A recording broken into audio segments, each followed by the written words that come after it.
마지막 문제를 드리도록 하겠습니다. 보편주의의 재인식이라고 내가 만드는 복지국가 공동운영위원장이신 오건호 위원장님을 모시고 복지국가로 가는 어떤 경로, 제도에서 부문으로, 부문에서 체제로 이야기를 듣도록 하겠습니다. 네. 예, 반갑습니다. 근데 제가 말씀드릴 주제는 약간의 논란의 소지를 가지고 있습니다. 그래서 제가 오늘 드린 말씀에 동의하시는 분도 계실 것 같고요. 그럴까? 약간 의의를 가지신 분도 계실 것 같아요. 제가 원하는 건 바로 이후의 논쟁, 토론입니다. 그래서 좀 순화해서 보편 복지 혹은 보편주의의 재인식 혹은 인식의 확장, 이런 취지로 이해해 주시기 바랍니다. 왜 이런 문제의식을 가지게 됐냐 하면 2010년 무상급식 논란을 계기로 해서 우리 한국 사회 복지 발전의 새로운 전환점을 맞았죠. 그리고 지금까지 복지가 굉장히 양쪽으로 확대되어 오고 있는데 그 확대되던 시기가 어느 정권이냐 하면 MB 박근혜 정권이에요. 보수 정권 하에서도 이렇게 복지가 늘었습니다. 누가? 행정부 바깥에서의 바람입니다. 그거는 우리 시민들의 열정이고 또 야당의 목도 있고 우리 복지시민단체, 복지 현장의 목도 있습니다. 지금은 어떤 시점이냐? 문재인 정부입니다. 포용적 복지국가를 주창하고 있고 아동수당, 기초연금, 문재인 케어, 주거정책에서부터 시작해서 나름대로 로드맵을 가지고 복지정책을 추진하고 있습니다. 저는 그래서 지난 2010년 무상급식으로 시작된 지금까지를 한국 복지국가 발전에서의 1단계로 잡고 싶어요. 뭐냐? 보편복지 바람이 복지 확대를 만들어낸 시기입니다. 그리고 지금은 왜 굳이 단계를 구분하느냐? 이제 꽤 복지 제도를 하나의 복지국가를 이루는 벽돌로 비유하면 꽤 많은 벽돌들이 들어왔거든요. 그리고 이제 진짜 복지국가에 대한 의지와 그리고 가치를 존중하는 정부가 들어섰습니다. 문재인 정부를 썩 좋아하지는 않습니다만 상대적으로. 그럼 일종의 집을 짓는 목수도 있는 거죠. 그래서 여러 자재가 지금 꽤 쌓여 있고 또 집을 짓는 그 의지를 가진 목수도 있기 때문에 이제는 잘 만들어야 됩니다. 제가 지난 1단계를 바라보라고 얘기했던 말씀드린 이유는 뭐냐면 굳이 설계도가 없어도 우리의 열정만으로 그 자재들을 날라왔습니다. 하지만 지금 2단계부터는 전략적으로 설계도를 가지고 복지국가 집을 지어가야 된다고 생각하고요. 복지국가 집의 기본 설계 원리가 보편복지 혹은 보편주의죠. 그럼 그냥 가면 될 거 아니냐? 아니, 지난 1단계 그 바람을 일으켰던 보편복지라는 그 인식들이 과연 완전한 거였는지, 혹은 2단계 제2의 복지국가 단계로 접어들어서 집을 지어가는 데 있어서 이 설계도가 적절 혹은 충분할지에 대한 문제 제기고요. 새로운 재인식, 인식의 확대를 제안드리려고 합니다. 그러기 위해서 잠깐 실태 진단을 할게요. 아까 앞에 밝게도 나왔습니다만 무수히 많은 복지제도가 있어요. 중앙정부가 주관하는 게 무려 300개가 있는데 이거를 세 가지 유형으로 나눠보겠습니다. 가난한 사람들만을 위한 공공구조 있죠. 그리고 취업자를 대상으로 하는 사회보험이 있고요. 세 번째 사회수당과 사회서비스가 있습니다. 공공구조는 가난한 사람들한테 제공하기 때문에 종래의 논의틀에서 선별복지이고요. 사회보험은 이론적으로 취업자 모두를 대상으로 합니다. 그런 면에서는 보편복지라고 볼 수 있죠. 세 번째 사회서비스, 사회수당은 그 DNA가 정해져 있지 않아요. 옛날에는 가난한 집 아이들한테만 급식 보육을 지원했지만 지금은 다 지원합니다. 그때는 그랬고 지금은 다릅니다. 상황이 다른 거예요. 혹은 그때의 정치적 의사결정과 사회적 의사결정과 지금의 사회적 의사결정이 다른 겁니다. 왜? 그 바람이 불었으니까. 그래서 보편 선별복지 논쟁은요, 이 세 번째 유형에서만 생겨요. 그래서 여기 있는 거 보세요. 세 번째 유형에 속해 있는 게 다 급식, 보육, 기초연금, 아동수당 이런 겁니다. 그래서 지난 시기 어떻게 바뀌었냐? 이게 같은 내용입니다만 뒤에 잘 안 보이시겠네요. 그래서 공공구조, 사회보험이 있고 이 마지막 유형에서 복지 논쟁이 이루어졌고 여기서 보편복지가 에너지를 가지면서 복지가 확대되기 시작합니다. 그래서 MB 박근혜 정부에서 복지 바람이 불고 복지 자재가 많이 들어왔다면 바로 이 세 번째 유형입니다. 괜찮죠? 저도 아기가 어려서 지금 그 보육료 지원도 받고 9월달부터는 아동수당도 받을 예정입니다. 그런데 이렇게 가계 지원의 효과도 있지만 약간 이제 복지 활동가의 눈으로 보면 이 지난 복지 확대의 가장 큰 의의는 뭘까? 저는 이걸로 봐요. 저는 물론 개별적으로 복지가 는 것도 좋지만 이 복지 바람으로 인해서 우리 사회 구성원들이 복지를 바라보는 눈이 달라진 것. 그전엔 가난한 사람들만 받는 것, 시혜로 주어지는 것, 받는 사람들이 위축되는 것, 낙인이 찍히는 것, 이런 시혜로서의 복지에서 이제는 애를 낳으면, 아이면, 학생이면, 노인이면, 아프면, 집이 없으면 받아야 되는 일종의 라이트, 권리로 인식하게 된 겁니다. 집을 짓고자 하는 의지를 시민들이 가지게 된 거죠. 옛날에 복지하면 복지가 너무 많아지면 이러다 나라가 망하면 어떡하지?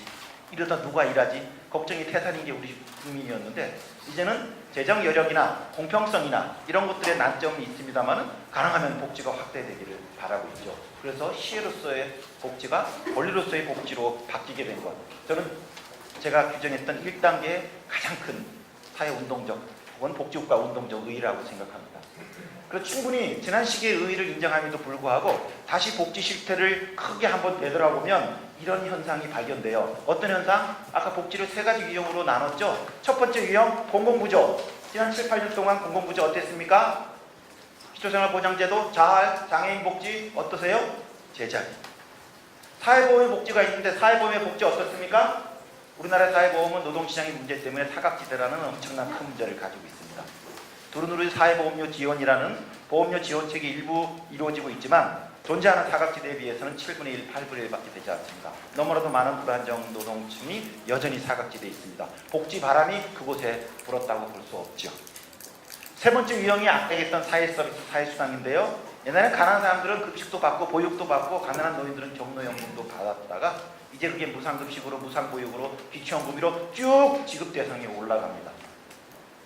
그래서 지난 6, 7년 동안의 대한민국 복지의 변화를 계층적 눈으로 보면요. 공공부조에 관계를 맺는 사람들이 뭐예요? 우리 사회에서 절박한 사람들인데 그 복지 그대로고 사회보험의 사각지대가 그대로고 사회서비스, 사회수당 세 번째 유형에서 복지가 늘어나고 있는데 이 복지가 추가 늘어나는 데 있어의 계층적 효과는 뭐냐면 굳이 약간 도식적으로 이분하면 중간계층 이상자들이 복지 수혜자가 된 겁니다. 이건 약간 삐딱하게 본 건데 아까 또 복지의 권리인식도 물론 같이 수반한 거고요. 이것을 좀 멀리서 보면 이렇게 이름을 지을 수 있어요. 복지의 불균등 발전이 발견됩니다. 혹은 저는 진단합니다. 보편복지는 우리가 보편복지를 주장할 때요. 다 모두가 권리로서 복지를 가지게 되면 복지가 전체적으로 레벨업이 돼서 가장 큰 복지의 수혜자가 어려운 사람이 될 거라고 그랬어요. 그래서 보편복지가 재분배를 더 증진시킨다는 보편복지의 역설 들어보셨죠? 그리고 모두한테 줘야 그 사람들이 세금을 낼 것이다. 그래서 그 증세를 가지고 다시 또 복지를 키우는 선순환이라고 보편복지가 얘기했어요. 근데 6, 7년 동안 이루어진 건 뭐냐? 복지에서는 불균등 발전, 역진적 발전이고 그러다 보니까 재분배가 오히려 거꾸로 이루어지고요. 그리고 증세가 이루어지지는 않았습니다. 그럼 뭐가 문제지? 보편적 복지가 증세도 하고 재분배도 증진시키면서 선순환할 걸로. 그래서 이게 차곡차곡 가면 복지국가로 가는 길로 진입할 거로 생각했는데 이런 다른 현상이 나타나고 있습니다. 증세 정치에 성공하고 있지 못합니다. 복지의 불균등 발전이 나타나고 있습니다. 제가 굳이 단계를 다른 이유는 바람으로만 복지를 확대했기 때문에 지금 발견되는 이러한 진단에 대해서 진지하게 여겨야 된다. 그리고 이것에도 대응하는 복지 발전의 기획이 있어야 되는데 그러면 이제 다양한 방식의 논의가 필요한데 혹시 이러한 우리가 의도하지 않았던 결과가 초래되는 데 있어서의 한 요인이 우리의 논쟁 과정 속에서 우리가 갖게 된 보편복지의 한국적 이해 방식이 이런데 일조한 건 있지 않을까. 우리가 갖고 있는 보편복지의 그 담론 체계가 복지국가론에서 얘기하는 보편주의와 온전함, 거기에 맞는 온전한 것이었을까. 혹시 그런 게 아니라면 이제 목수가 자재를 가지고 집을 지고 하는 이 시점에서는 제대로 보편주의에 대한 담론 인식을 갖자 이런 취지입니다. 그래서 이제 보편주의 재인식이라는 제목인데요. 이렇게 얘기했어요. 이거 한겨레 신문 기사입니다. 우리가 보편 선별복지를 논쟁할 때 선별복지에다 이렇게 얘기했습니다. 선별복지 얼핏 보면 비용이 적게 들 것 같은데 대상을 선별하느라고 돈이 더 든다. 수치심을 느끼게 하고 낙인 효과가 든다. 빈곤의 복지에 덫에 빠지게 한다. 이런 식으로 선별복지를 비판했습니다. 저도 그렇게 했습니다. 통상 우리가 보편 선별을 얘기할 때 이런 이분 구도의 선악 구도가 얘기했죠. 또 선별은 보편 쪽에 비판을 했죠. 지도는 아니라고 막 써가지고 나라를 거덜내 무책임한 놈들로 이렇게 서로를 악마시키면서 선악 이분 구도의 싸움을 했는데 다행히 보편 복지 쪽이 정치적으로 판정승했고 그 에너지를 기반으로 해서 오늘에 이르게 된 겁니다. 근데 이제는 이 선악의 이분 구도를 넘어서자는 게 제 문제 의식입니다. 어떻게 넘어서자는 거냐? 그러면 예를 들면 한번 생각해 보죠. 자, 지금 현재 기초연금은 하루에 70% 노인한테 20만 원을 주고 있습니다. 어떻게 개혁할까요? 전통적인 보편 선별복지 논의 구도에 따르면 모두한테 다 줘야 되겠죠. 금액을 30% 올릴 때. 그죠? 그 논리적 기교는 그렇습니다. 지난 대통령 선거 때 신당정 후보, 이재명 후보들이 이렇게 얘기했고요. 문재인 후보는 다 주는 건 아니고 현재 70%에서 10만 원 올리는 거고요. 유승민, 안철수 여기 또 다릅니다. 하위 계층한테만 올려주는 방안으로 해서 요 기초연금 인상 공약만 보더라도 지금 지난 대통령 선거 때 쭉 이렇게 스펙트럼이 좌우 혹은 보편 선별로 쓰게 되는데 우리가 기존의 전통적인 보편 복지 입장에서 본다면 모든 계층한테 기초연금을 주는 게 맞겠죠. 그리고 그 상위계층 노인한테 세금을 받아내서 다시 복지를 투자하는 이런 선순환 구조를 기대하고 그걸 주장하게 됩니다. 그래서 첫 번째 게 심상정 아니고요. 두 번째 게 문재인 아니고요. 세 번째는 안철수 아니에요. 올리긴 올리는데 지금 노인 빈곤율이 50%니까 추가 10만 원 이상은 하위 50% 노인한테만 주겠다는 겁니다. 이렇게 계산형이고요. 네 번째 유승민은 이런 식으로 하위 50%한테만 올려주는데 더 어려운 사람한테 더 주는 방식으로 합니다. 그래서 새누리당 계열인 유승민이 잘게 쪼개기 때문에 선별적 방식이고 가장 진보 정당 후보인 정의당 신당정 후보는 가장 보편적인 방식으로 다 채웁니다. 자, 이 네 가지 개혁안에 대해서 여러분들은 어떻게 생각하세요? 나 보편복지 1번이지, 난 새누리당 선별복지 4번이지. 기존에 제가 상정하는 도시구도에서는 그런 식으로 연관성이 가는데 이제는 그러지 말자는 거죠. 왜 그러니? 잠깐 보편주의의 모델 국가로 여겨지는 스웨덴 여행을 잠깐은 가보죠. 스웨덴은요, 지금으로부터 20년 전에 큰 연금 개혁을 했는데 20년 전까지의 연금 모델은 우리나라하고 비슷해요. 모든 노인한테 기초연금을 쫙 줍니다. 그리고 그 위에 자기가 낸 보험료만큼 받아가는 국민연금이 있습니다. 그게 이원 구조예요. 근데 기초연금은 완전 보편 방식으로 설계되어 있습니다. 근데 20년 전에 연금 개혁을 했어요. 어떻게? 노인이 많아지고요. 당시에 스웨덴이 되게 재정 위기를 겪었거든요. 그래서 너무 힘들어가지고 구조 개혁을 합니다. 기초연금을 모두한테 다 주는 게 아니고 하위 50%한테만 주는 것으로. 지금 우리의 눈으로 보면 보편에서 선별로 후퇴합니다. 믿었던 스웨덴이 우리의 뒤통수를 치는 거예요. 근데 어떻게 바뀌냐면 이렇게 바뀐 거예요. 그래서 쫙 주다가 이런 식으로 바꾼 겁니다. 그리고 뒤통수를 치네 그랬더니 그분이 다시 설명을 합니다. 뒤통수 친 거 아닙니다. 너네 보편에서 선별로 후퇴했잖아. 저희는 그렇게 생각하지 않는데요. 왜? 보편주의를 어떻게 이해하세요? 아까 베버리지 보고서의 원리 나오더만요. 베버리지 보고서에 보편적 복지국가의 6가지 원리가 있는데 핵심 2개예요. 보편주의는요, 그 누구도 이 제도에서 배제되는 자가 없어야 됩니다. 포괄성. 제2원칙. 모두가 포괄되되 그 수준도 적절해야 되겠죠.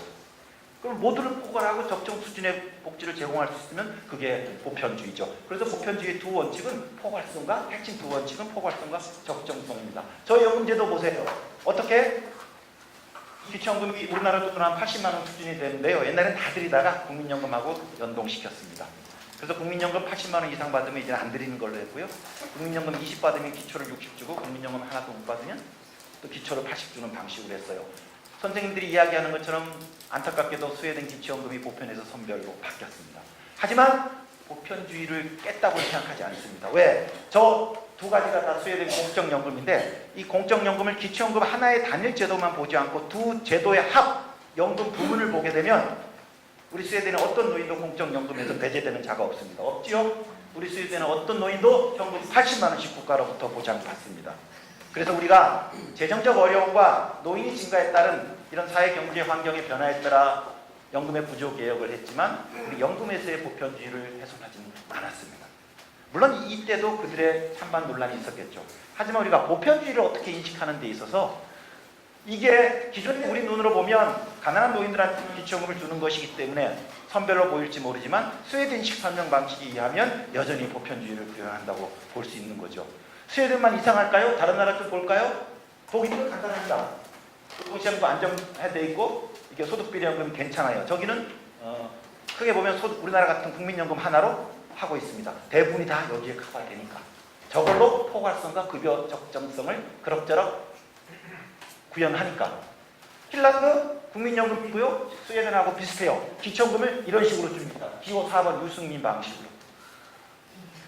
그렇게 해도 더 어려운 사람들이 있어요. 이주민이라든지 인자들. 이런 데는 안 되니까 또 그들한테는 다시 제3의 연금, 보충 기초연금을 또 줍니다. 그래서 국민연금은 이제 내는 거에 대해서 받는 거지만 기초 그리고 또 하나의 보충연금을 다 선별 방식으로 하게 됩니다. 왜? 모두를 커버하되 커버했지만 그 급여의 적성성을 유지하려고 그러는데 이 아래계층 사람들이 유지하지 못하니까 또 하나 가장 선별적인 노란색까지 집어넣습니다. 캐나다 복잡하네요. 보편적인 기초연금이 있고 국민연금이 있고 그래도 무조건 사람한테는 또 이걸 쫙 올렸으면 좋겠는데 보충연금이 하나 들어갑니다. 아, 왜 이렇게 복잡하게 하니? 유지비도 괜찮습니다. 기초연금 한 방울 끝냅니다.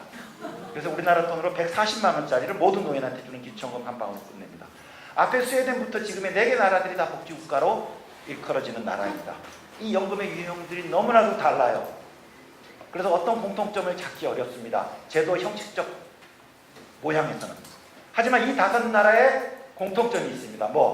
그 나라의 역사성, 이 제도의 발전 경로 혹은 그 사회 경제적 환경에 따라 다르게 디자인이 되었지만 이 복지국가가 공동으로 추구했던 건 뭐냐 하면 공적 연금 부문으로서 모든 노인을 포괄하고 적절한 급여 수준을 유지하는 겁니다. 그 나라 방식으로. 그래서 제가 말씀드린 건 이거예요. 이 보편주의 핵심은 아까 급여의 포괄성과 적절성이라고 본다면 기초연금도 선별복지 논의 대상이 될 수 있습니다. 하지만 기초연금은 단일 프로그램 제도입니다. 복지국가가 처음 발달할 때는요, 당연히 특정 제도 하나 갖고 논의를 시작하죠. 하지만 복지 욕구가 커질수록 그 니드가 더 분출되고 니드에 따라 또 복지 벽돌이 하나씩 계속 들어오는 거예요.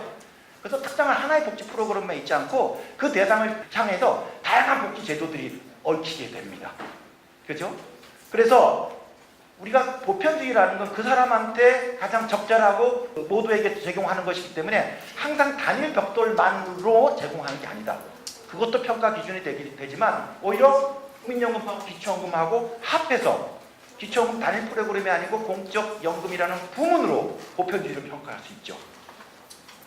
내친김에 스웨덴에서 더 얘기해버립니다. 하지만 진짜 보편주의는 이것도 아니에요. 왜? 80만 원 기초연금 받고 의료비로 다 써버리고 주거비로 다 써버리는 말짱황이죠.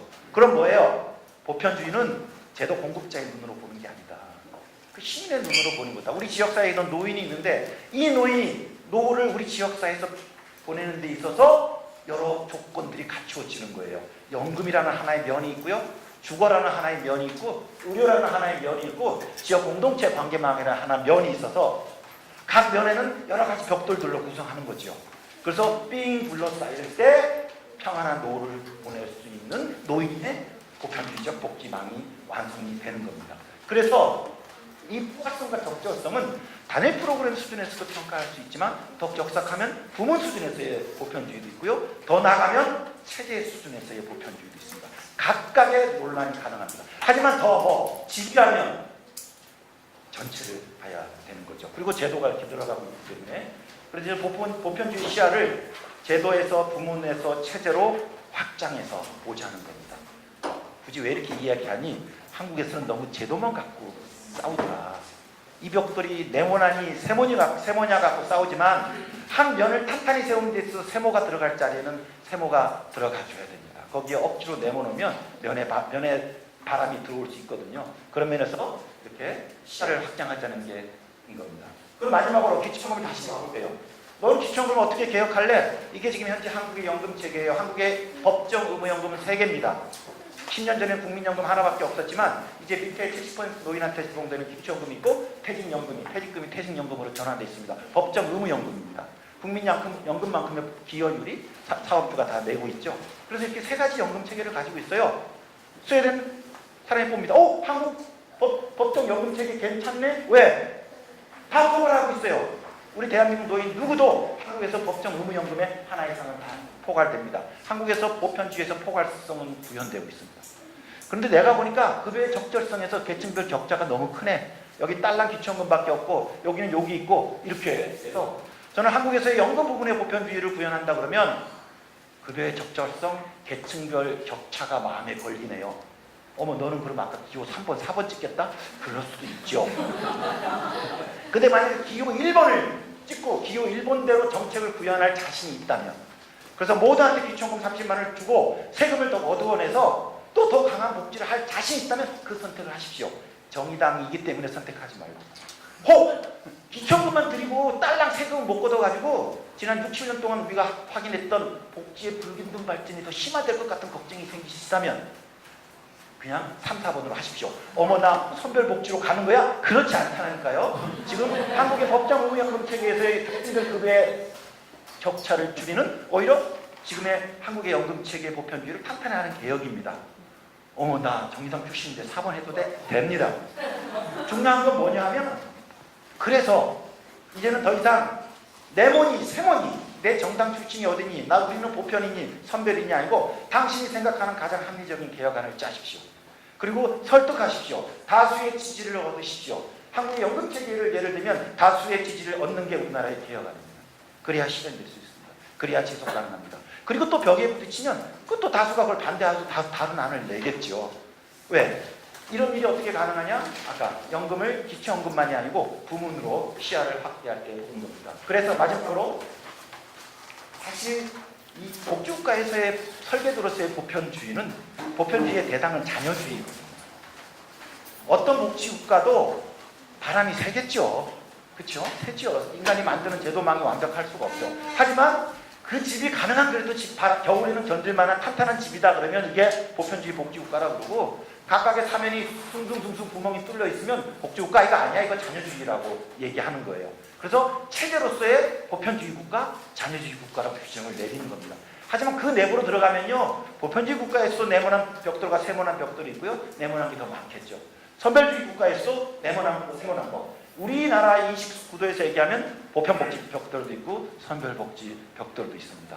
그것이 어떻게 부문 수준에서, 체제 수준에서 조합해서 집이 어떻게 마련되느냐에 따라 이게 보편주의 복지국가. 강한 보편주의 혹은 약한 보편주의, 뭐 이건 학자들이 나누겠지만 그런 겁니다. 그래서 마지막으로 다시 정리하겠습니다. 보편주의에 대한 시야를 이제는 확대하자.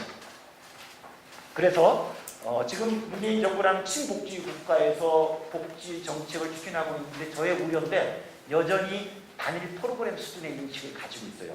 그러다 보니까 과연 이거에 대한 재원 배분이 혹은 이거에 대한 사회적 수용성에서 합리적으로 갈지에 대한 의문을 가지고 있습니다. 왜?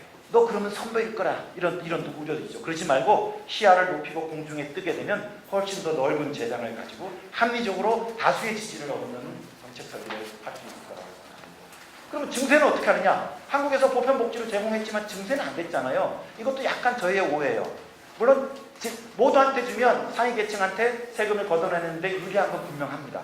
하지만 급여의 보편주의도 체제 수준인 것처럼 증세는 더 복합적인 거예요.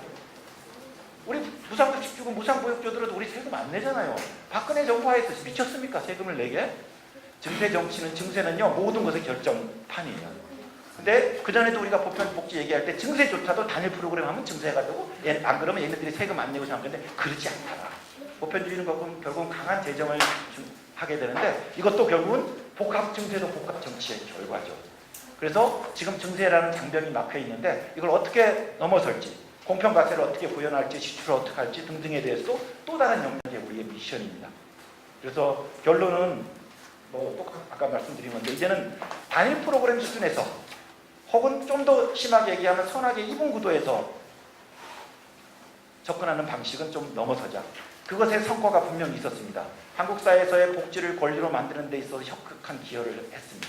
좋습니다. 하지만 이제 비로소 집을 지어야 되는 이 시점에서는 보편주의에 대한 재인식 혹은 보편복지에 대한 인식의 확장을 가지고 넓은 재량의 여지를 가지고 우리 복지국가의 집을 만들어가자, 그런 제안입니다. 고맙습니다.